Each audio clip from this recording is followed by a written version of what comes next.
Hello दोस्तों, कैसे हैं आप। मैं हूं मनीष, हाजिर हूं फिर से एक नए ब्लॉग के साथ में। और आज का दिन है बहुत ही खास, क्योंकि आज मैं जाने वाला हूं उस स्थान पर जहां पर होती है एक घटना जिसके लिए इंतजार करना पड़ता है 144 वर्षों का।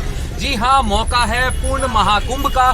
फिलहाल मैं मौजूद हूं मेरे होम टाउन जयपुर में और यहां से मैं जा रहा हूं प्रयागराज में, जहां पे हो रहा है 144 वर्षों के पश्चात पूर्ण महाकुंभ। जो 12 महाकुंभ होते हैं वो जब जुड़ जाते हैं, हो जाते हैं 144 वर्ष, तब आता है पूर्ण महाकुंभ।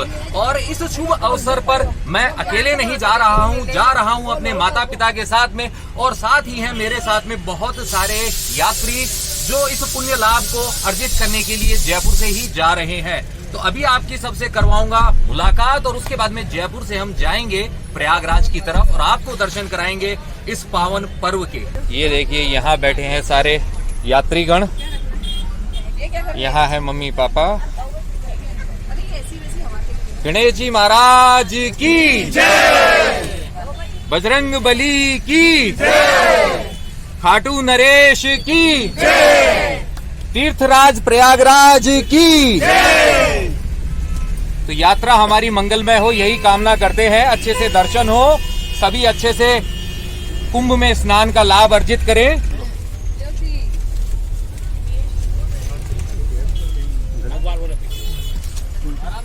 तो यात्रा की शुरुआत के साथ में ही अल्पाहार का कार्यक्रम शुरू हो गया है, क्योंकि कहा जाता है ना, पहले पेट पूजा फिर काम दूजा। तो गर्मा गर्म कचौरी, जयपुर की जो सारी मिठाइयों के साथ में जो कचौरियां, समोसे और मिर्ची बड़े भी बड़े फेमस हैं। कुटेटा वाले की कचौरी है, खुशबू आ रही है ना। हाँ जी, लीजिए आ गई है, ये देखिए कुटेटा की आलू की कचौरी। कचौरी के बाद में है मीठे का इंतजाम। मीठे में है आगरे के पेठे। कुटेटा की आलू की कचौरी का स्वाद सबसे पहले लिया जाएगा और इसके बाद में चखूंगा मैं आगरे के पेठे।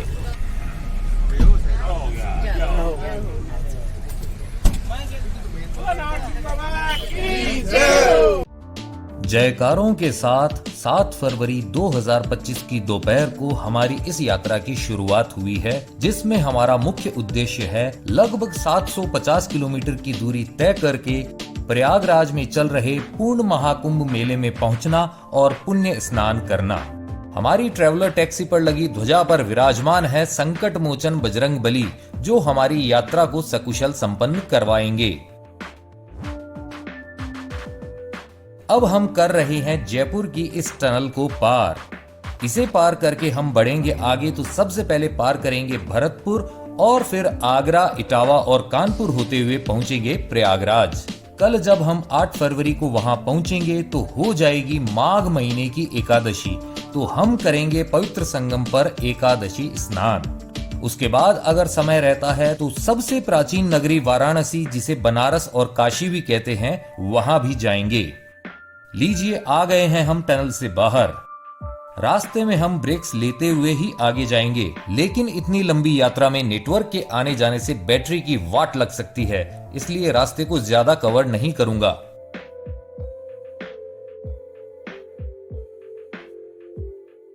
ऐसी यात्रा हो और प्रभु का गुणगान न हो, ऐसा कैसे हो सकता है। इसलिए हमने भी शुरुआत कर दी है इस यात्रा की भजन संध्या की, क्योंकि शाम हो चुकी है।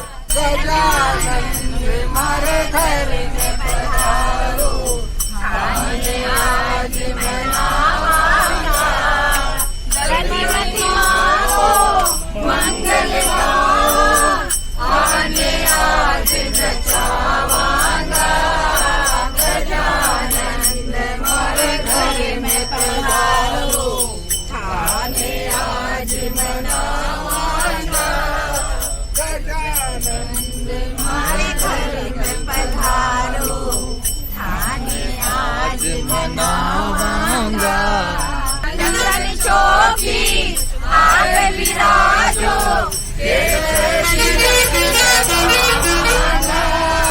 हार बड़ा मोदक को विनायक, थाने आज जिमावांगा,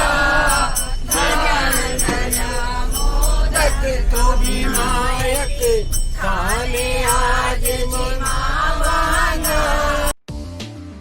टोल नाकों पर जाम का सामना करते हुए हम आगे बढ़ते रहे और हो गई है रात्रि।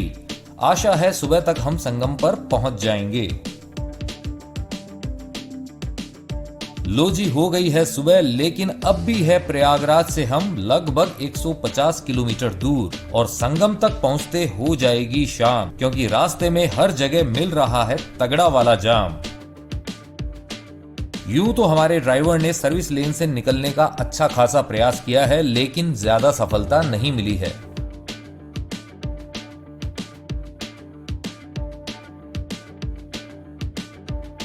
लीजिए, अब यहां पर हो गए हैं गंगा मैया के पहले दर्शन। ये देखिए,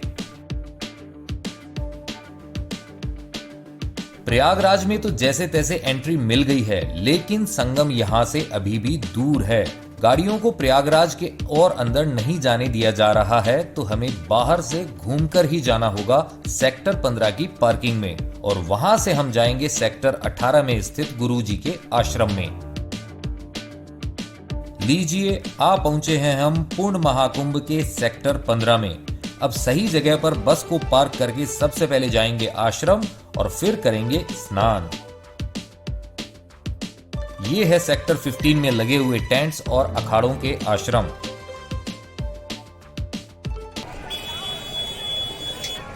पहुंचते पहुंचते शाम के 5 बज ही गए हैं।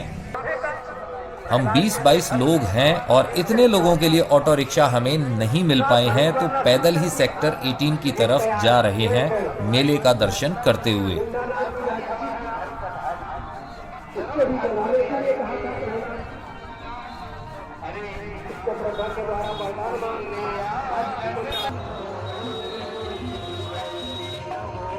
लीजिए, आ गए हैं हम गुरुजी के आश्रम में। अब यहाँ पर बाकी का सामान रखकर हम जाएंगे संगम में स्नान करने।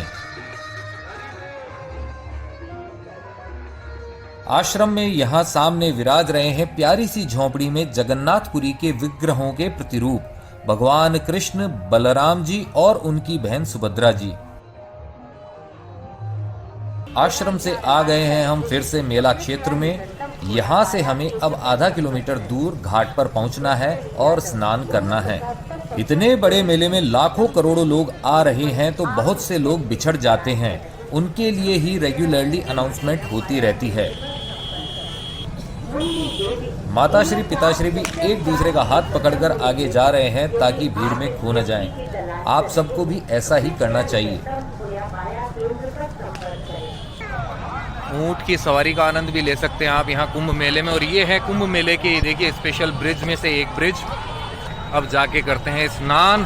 संध्या काल हो चुका है। आगे जा रहे हैं माताश्री पिताश्री।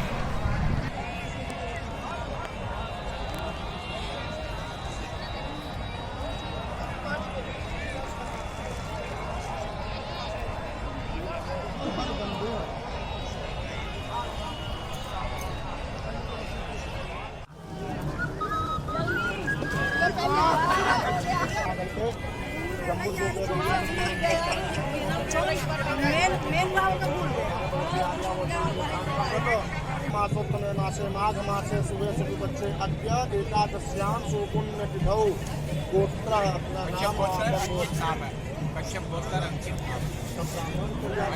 ब्राह्मण है, हमारी गोत्र अलग है, ब्राह्मण है।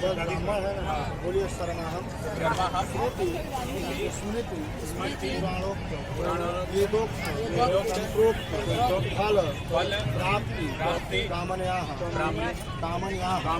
कायिक वाचिक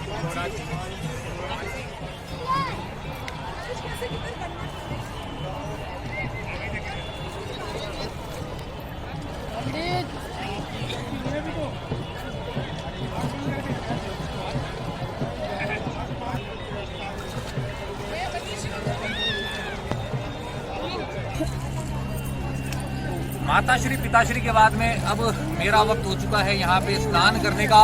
ये जो पूर्ण महाकुंभ है, ये इसका मैं साक्षी बना हूँ और बहुत अच्छा लग रहा है। 144 सालों में यह घटना घटित होती है, तो आज की डेट में भी जो पैदा होंगे उन्हें भी इसमें शामिल होने का मौका नहीं मिलेगा। जो नेक्स्ट वाला पूर्ण महाकुंभ आएगा तो जय हो तीर्थराज प्रयागराज की, जय हो गंगा मैया की, जय हो यमुना मैया की। जय हो।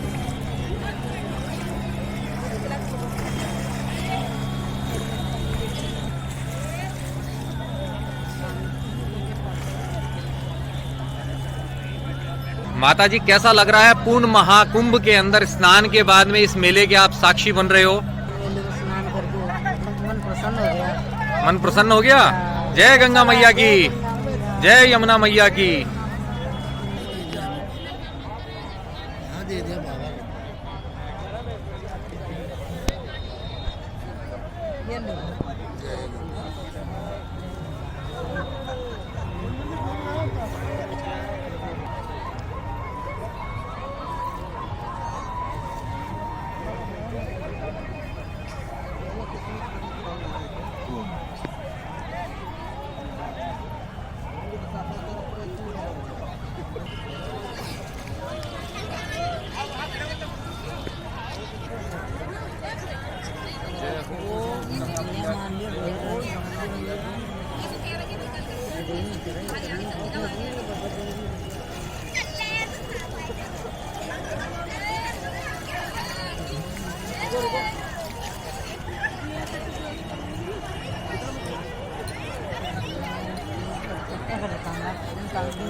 तो माताश्री पिताश्री का आशीर्वाद मिल चुका है। अब आशा यही है कि जीवन में सब कुछ अच्छा अच्छा हो, मेरे जीवन में भी और आप सबके जीवन में भी।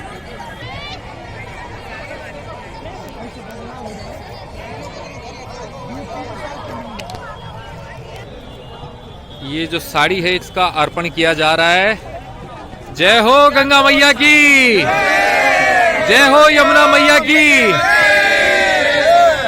जय हो तीर्थराज प्रयागराज की, जय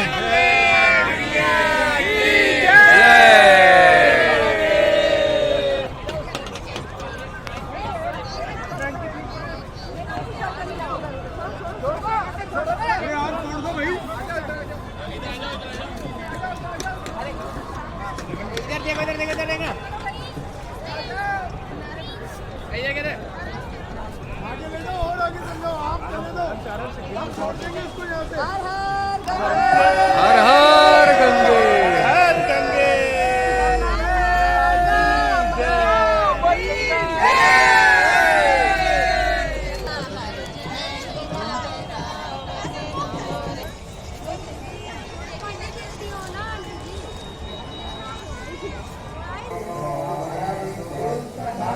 स्नान करने के बाद हम फिर से आ गए हैं आश्रम में। अब यहाँ गुरुजी से भेंट करके एकादशी का भोजन करेंगे और फिर जाएंगे पार्किंग में।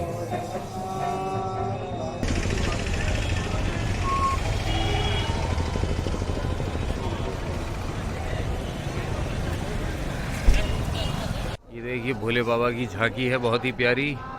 यहाँ पे देखिए नंदी भगत और यहाँ पे त्रिशूल के साथ में डोल रहा है डमरू और अंदर हो रहा है मंत्रोच्चार। तो अब मैं आपको बताता हूँ प्रयाग शब्द का अर्थ क्या है। प्रयाग शब्द का अर्थ होता है प्रथम यज्ञ। जी हाँ, ब्रह्मदेव जो हैं, ब्रह्मा जी, उन्होंने इस भूमि पर सबसे पहला जो यज्ञ होता है वह किया था, इसलिए यह भूमि पावन भूमि कहलाई प्रयाग। प्रयाग ही नहीं, इसे प्रयागराज कहा जाता है क्योंकि इसे कहा जाता है तीर्थराज। और उसका रीजन यही है कि जो प्रथम यज्ञ है ब्रह्मा जी द्वारा वो इसी भूमि पर किया गया था। 12 वेदियां बनाई गई थी। वो जो 12 वेदियां बनाई गई थी वह क्षेत्र काफी विशाल था, काफी दूरी पर वो 12 वेदियां थी, यज्ञ वेदियां जो थी, और वहीं पर स्थापित हुए थे 12 माधव मंदिर। जी हाँ, जिनमें से प्रमुख मंदिर जो है वेणी माधव मंदिर जो है वह है, और अन्य मंदिर जो है उनकी भी परिक्रमा की जाती है। प्राचीन काल में भी कुल सभी 12 स्थानों के दर्शन किए जाते थे। अंग्रेजों के समय में वह परंपरा बंद हो गई थी, लेकिन बाद में फिर से उसे स्टार्ट किया गया था। और कहा जाता है कि आपको संपूर्ण लाभ जो होता है, पुण्य लाभ तभी मिलता है जब आप इन 12 माधव मंदिरों की परिक्रमा भी करते हैं। फिलहाल वह करने का मौका हमें नहीं मिल पाएगा, लेकिन इन्फॉर्मेशन आपके साथ में शेयर करनी थी, इसलिए मैंने यह बात आपको बताई है। अगर आपको मौका मिलता है तो तो आप जरूर कीजिएगा। आज का जो पावन दिन है वो है 8 फरवरी का दिन और आज है एकादशी का दिन और इस पावन दिन पर ही मुझे अपने माता पिता के साथ में यहाँ पूर्ण महाकुंभ का जो स्नान है यह करने का अवसर प्राप्त हुआ और मन प्रसन्न है। अब यहाँ से आगे जाने की इच्छा तो है बनारस की तरफ, अब देखते हैं आगे जाना होता है कि नहीं। यह छोटा सा ब्लॉग जो था यह एक याद रहे मेरी, इसलिए मैंने बनाया था। बाकी यहाँ बहुत कुछ है जिसे कवर करना चाहिए, लेकिन माता पिता के साथ में हूँ तो वह संभव नहीं हो पाएगा। तो बस आपसे इतना ही कहना है, अगर आप यहाँ आते हैं तो आप चले आइए, क्योंकि अभी भी 26 फरवरी तक यहाँ पर पूर्ण महाकुंभ का यह जो स्नान है यह जारी है। जय हो तीर्थराज प्रयागराज। प्रयागराज से कल रात 12 बजे रवाना होकर आ गए हैं हम बाबा विश्वनाथ की नगरी बनारस में। बाबा विश्वनाथ के दर्शनों में फिलहाल लग रहे हैं 6 से 7 घंटे, तो उनके दर्शन करना हमारे लिए इस बार संभव नहीं होगा। इसलिए आ गए हैं हम बनारस के प्रसिद्ध 80 घाट पर, जहां होती है सुबह सुबह गंगा आरती, जिसे कहा जाता है सुबह ए बनारस।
गंगा जी में स्नान करके और अन्य मंदिरों में दर्शन करके अब हो रहा है गंगा जी में नौका विहार। माता श्री की पहली बनारस यात्रा है ये। बाबा विश्वनाथ के दर्शन मैं उनको अगली यात्रा में करवाऊंगा। अभी सच में बहुत ज्यादा भीड़ है, उनको मैं कोई दिक्कत नहीं देना चाहता।